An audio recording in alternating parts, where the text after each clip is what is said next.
Paz do Senhor, pessoal. Bem-vindo ao nosso canal. Berit Emuná, Aliança de Fé. Amém, tá?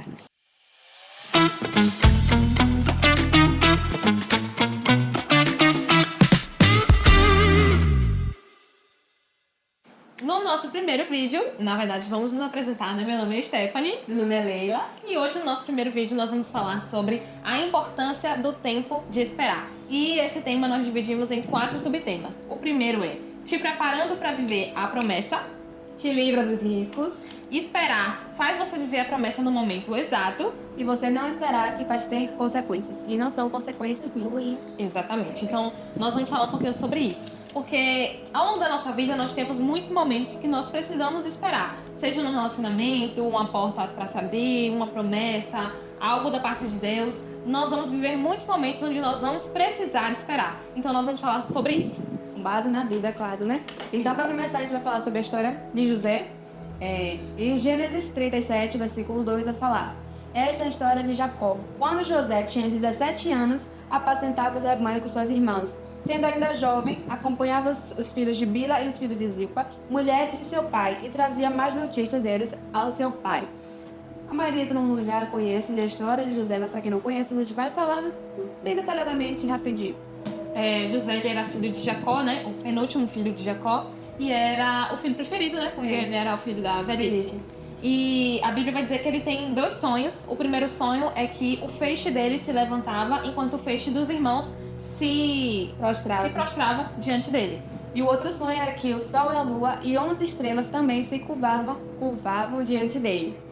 E aí a Bíblia vai dizer que os irmãos começam a falar assim, então quer dizer que a gente vai se prostrar a você, a gente vai servir a você, como é isso? E a Bíblia vai dizer que ao longo da vida dele, daquele período que eles viveram, o pai amava mais o José, deu uma túnica a ele colorida que não deu aos irmãos. E aí os irmãos começaram a sentir muita inveja dele. Exatamente. Ninguém quer sentir desse jeito. Como se fosse o filho preferido e os outros todos são excluídos, né? E aí a Bíblia vai dizer que os irmãos vendem ele para os amalequitas, e os amalequitas levam José para o Egito para se tornar escravo lá, né, na terra. E o primeiro lugar que ele vai parar é na casa de Potifar. Só voltando um pouquinho a história, né? Eles contaram pro pai dele que José tinha sido devorado por um animal. Então o pai dele acreditou nessa história, então não procurou saber mais e acreditou e pronto. Ele achou que José já tinha morrido. Isso. E aí, quando ele chega na casa de Potifar, ele vai se tornar escravo de Potifar, né? Vai servir na casa de Potifar. E a mulher desse homem começa a dar em cima de José, quer dormir com ele, mas José, por ter princípios, né? Ele acaba fugindo disso, mas a roupa dele acaba ficando lá com a mulher. E a mulher vai dizer ao marido que José deu em cima dela, e aí ele acaba indo pra prisão por conta disso e fica lá preso. Mas para vocês verem que Deus ele é fiel em tudo que ele faz, que mesmo José ali na prisão, ele se tornou um chefe, né? O chefe lá dos prisioneiros. Ele podia entrar, ele tinha chave, podia sair a hora que quisesse. Exatamente. E aí lá ele conhece 2 pessoas, que é o copeiro e o padeiro.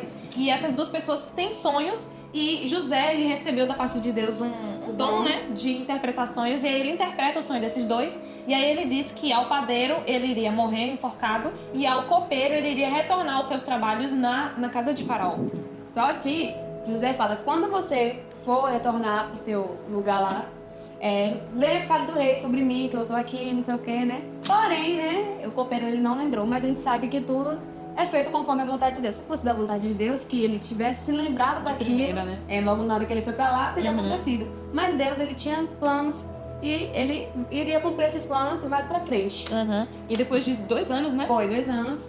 Ele lembra de José, porque o faraó tem um sonho que tem vacas magras, espigas velhas e tal, enfim, depois vocês pesquisam mais sobre esse sonho, mas ninguém conseguia interpretar esse sonho, e aí o copeiro vai lembrar que existia um menino lá na prisão que sabia interpretar sonhos, e aí ele chama José, e aí é que José vem à tona para ser apresentado para Faraó. Ele interpreta o sonho e fala que vai ter 7 anos de fartura, 7 anos de escassez, e aí o Faraó vê nele a possibilidade de ser um governador para administrar esses bens que viriam nesses 7 anos de fartura, para quando viesse os 7 anos de escassez, né, que eles não perdessem tudo. E aí é assim que José se torna governador do Egito. Exatamente o que ele faz. E quando aquele ano de fartura chega, ele vai colhendo e também guardando para nos 7 anos de seca, não faltar nada. É tanto que as pessoas vão ir até o Egito para comprar alimento na mão deles. E é assim que os irmãos dele, por estar passando também necessidade onde eles moravam, vêm para o Egito para comprar mantimento. E lá, quando José se dá de frente com os irmãos, e ele reconhece os irmãos, e os irmãos não reconhecem ele, né? Realmente foi Deus que não deixou, Sim. né, reconhecer. E aí, ele olhando para os irmãos, ele se emociona e tal, e tem todo aquele contexto que ele não fala de primeiro para os irmãos que é ele, e aí ele diz para os irmãos voltarem, trazerem um mais novo, senão ele não vai liberar os outros que estão presos, enfim. Mas depois ele se apresenta, né? E aí ele vai dizer para os irmãos não se sentirem culpados com aquilo que eles fizeram, porque eles venderam ele, justamente porque ele disse que Deus tinha um plano com aquilo, né? Então ele não culpou os irmãos. Imagina como foi difícil pra ele, né? Ver os irmãos, saber o que os irmãos tinham feito com ele, mas ainda assim, não culpar ele e falar assim, não foi vocês que me trouxeram pra cá, foi a mão de Deus. Então, a pessoa tem que ter muita maturidade pra enfrentar isso. Exatamente. Passar por isso e falar, não, foi o Senhor que permitiu.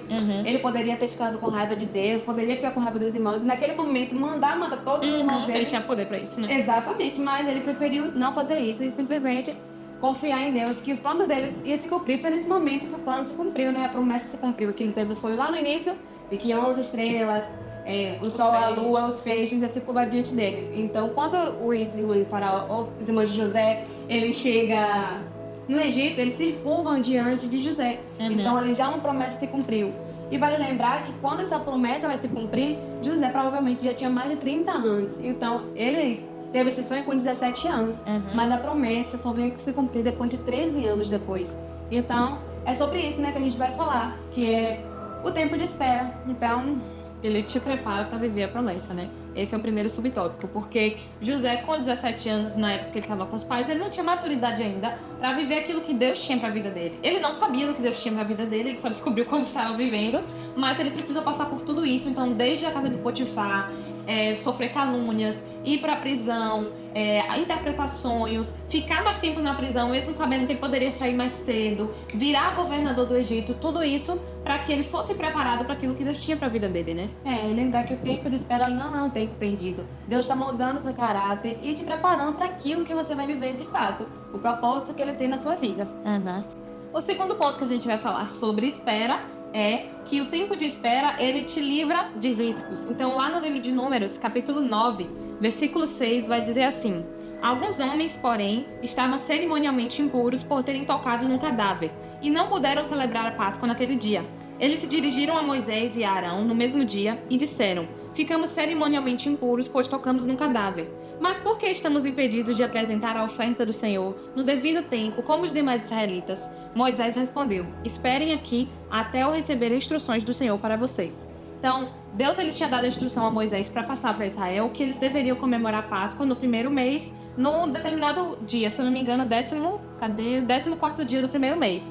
Só que quando chegou nesse dia para eles comemorarem a Páscoa, alguns homens estavam cerimonialmente impuros porque eles tocaram no cadáver. E Deus tinha dito a Israel que eles não deveriam tocar em coisas mortas e tal, porque eles se tornariam impuros. E aí eles chegaram para Moisés e falaram: olha, a gente ficou impuro porque a gente tocou em um cadáver, mas a gente quer saber se vai deixar de ofertar ou participar da Páscoa do Senhor por conta disso. E aí Moisés vira para eles e fala: olha, esperem até que eu tenha a direção de Deus para dar para vocês. E aí quando eu li esse texto, eu fiquei pensando, eles poderiam tomar uma decisão precipitada, né? E dizer: não, Moisés não sabe que a gente tocou no morto, a gente só tá entre a gente aqui, só foi a gente que tocou, vamos tomar nossa ceia, vamos participar da Páscoa, porque ninguém vai saber. Mas eles tiveram o discernimento e o temor também a Deus, né? De ir lá perguntar para Moisés: será que a gente pode tomar? Já que a gente tocou, a gente está impuro, a gente pode participar disso? E aí Moisés fala: esperem que eu vou tomar uma direção. Isso também é bom, né? Que ela nos leva a pensar, né? Que toda decisão que a gente vai tomar, a gente precisa ter a direção de Deus. Como ela falou, eles poderiam ter: não, vou fazer isso aqui e pronto, mas não, eles temeram a Deus e preferiram perguntar se podia ou não. Então, a gente vê até isso também, né? De perguntar ao Senhor se aquela decisão é certa, tomar ou não.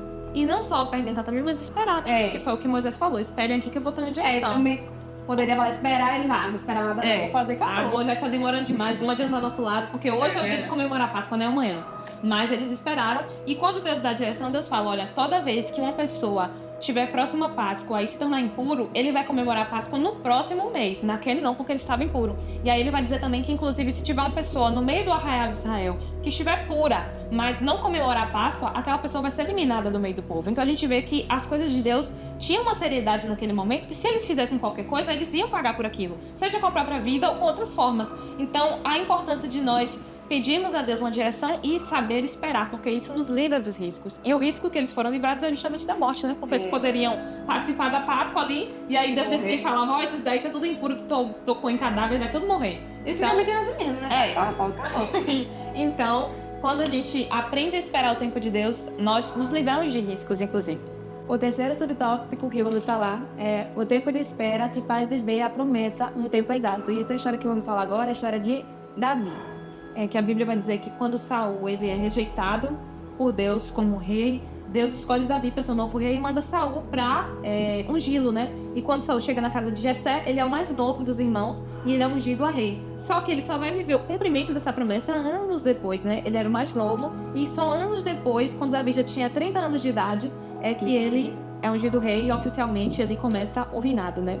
Então a gente aprende que o tempo de espera, ele nos faz viver a promessa no momento exato. Por quê? Porque Davi, depois de ser ungido rei, ele é convidado para ir pro palácio, né? Porque Saul fica endemoniado. E isso vai tocar pra Thaís acalmar, só que Saul não sabia que ele seria rei. Exato. Mas ele poderia ter feito alguma coisa com Saul naquele momento, né? Falar, não, mas é você rei pra fazer jeito, vai falar logo Saul. Exato. Mas ele preferiu esperar o momento exato de Deus, né? Como Deus prometeu pra ele, Deus iria poder cumprir. Então ele esperou o momento exato de Deus agir. E mesmo quando Saul descobre que ele vai ser o próximo rei, que começa a perseguir Davi, né? Porque tem essa história também lá no livro de Samuel, que Saul começa a perseguir Davi para querer matá-lo. Davi teve várias oportunidades de matar Saul, mas não mata. Inclusive tem uma cena que eu acho interessante, que é quando eles estão escondidos na caverna. Isso. E aí Saul ele entra procurando Davi, Davi consegue tirar um pedaço da roupa dele E falar que se quisesse matar, teria matado. Exatamente. Aí ele mostra, olha, se eu quisesse te matar. E é engraçado que ele chama Saul, ainda sendo a pessoa que ele é, de ungido. Tipo assim, longe de mim matar o ungido. Senhor, verdade. E Saul nem era mais ungido. Tipo assim, não era mais uma pessoa com o Espírito Santo de Deus ali, né? Já era uma pessoa já cheia de dar as coisas erradas. Mas ele diz, longe de mim matar o ungido do Senhor. Então ele teve várias oportunidades de, não, vamos viver essa promessa logo. Vamos matar Saul, acabar com tudo e vou tomar o reinado. Mas ele esperou Saul morrer para assumir aquilo que Deus havia para a vida dele. Então ele soube esperar para viver justamente a promessa de Deus, né? E por fim, o último tópico que nós escolhemos para falar é que o tempo de espera ele é tão importante que se você não esperar, trará consequências para sua vida. E a boa parte dessas consequências, né, são ruins. E o personagem que a gente escolheu bíblico para falar é Abraão. João não conhece a história de Abraão, por mais que ele seja uma pessoa assim que trouxe fé, vários ensinamentos, né? Ensinamentos, mas também tem uma parte da história dele que não é muito legal, né? Que Deus prometeu a dar ele um filho, que seria Isaac, né? Mas Sara, queria apressar as coisas, queria ajudar Deus. Ela fala pra Abraão, porque ela era estéril, ela não queria ter filho, então ela fala pra Abraão pra ter um filho com a escrava, que era escrava dela, e ela mandou ter um filho. Porém, quando a escrava tem um filho, ela começa a zombar de Sara, querer se achar maior, porque ela tinha um filho com Abraão. Aí Sara manda ela embora e acontece um monte de coisa. E aí a gente vê que Deus ele chega para Abraão de novo e fala que vai dar um filho a ele, porque o filho da promessa não era Ismael, era Isaac. E que Isaac viria de Sara, independente se ela fosse estéril, independente se eles já fossem velhos, o filho da promessa viria de Sara. E mesmo o Ismael sendo filho de Abraão, Deus não deixou de abençoá-lo, né? Ele se tornou um grande flecheiro, por aí vai. E como consequência, a gente vê atualmente, por exemplo, as guerras que acontecem no Oriente, dos israelitas com os palestinos e tudo mais. Eles são descendentes de Abraão, né? E os filhos, essa guerra é entre os filhos. E a gente pode dizer que essa guerra talvez não ocorresse se Abraão tivesse esperado em Deus, né? Porque o filho da promessa não era Ismael, era Isaac.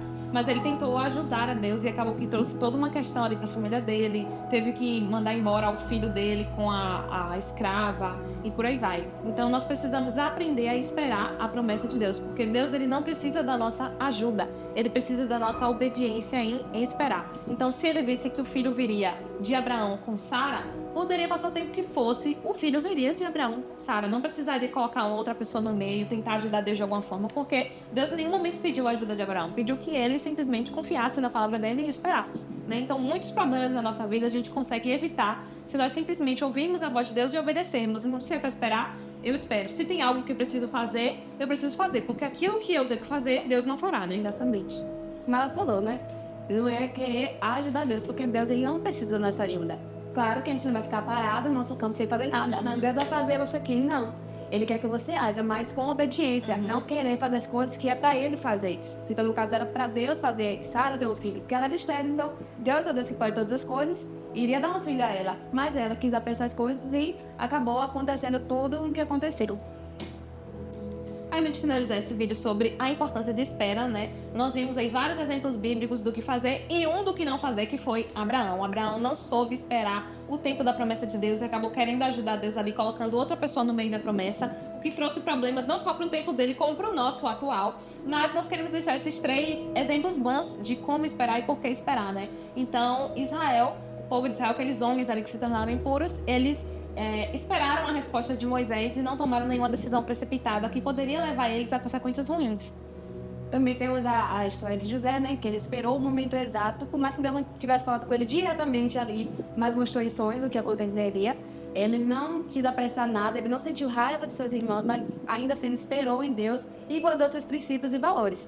Outro exemplo, né, de Davi, que ele esperou o tempo de Deus se cumprir, por mais que ele tivesse sido ungido rei, ele não matou Saul, ele não fez nada ali com Saul, né? Ele poderia muito bem ter feito isso, mas ele esperou Deus agir, Deus fazer conforme a vontade dele, conforme o tempo que ele quisesse fazer. Exatamente. Então, nós queremos deixar esse conselho para você. Independente do que você esteja passando, seja por relacionamento, uma porta de emprego, uma decisão a ser tomada, nós queremos dizer que você precisa esperar. Nós já passamos por isso em outros vídeos, nós vamos contar mais sobre o nosso testemunho em várias esferas da nossa vida, mas esperar é importante, confiar em Deus naquilo que Ele falou. Direção a Ele também, né? De direção a Deus é importante. E para terminar esse vídeo, a gente queria deixar de recomendação, né? Indicação A música é Nada Além de Ti, de Thales Roberto e Gabriela Rocha, que fala justamente sobre isso, né? Se a vitória você não consegue enxergar, esperar o Senhor, confia. Então, é isso aí, galera. Deixa seu like, se inscreva no canal, compartilhe o vídeo com mais pessoas para que essa mensagem seja levada e faça parte dessa família que se chama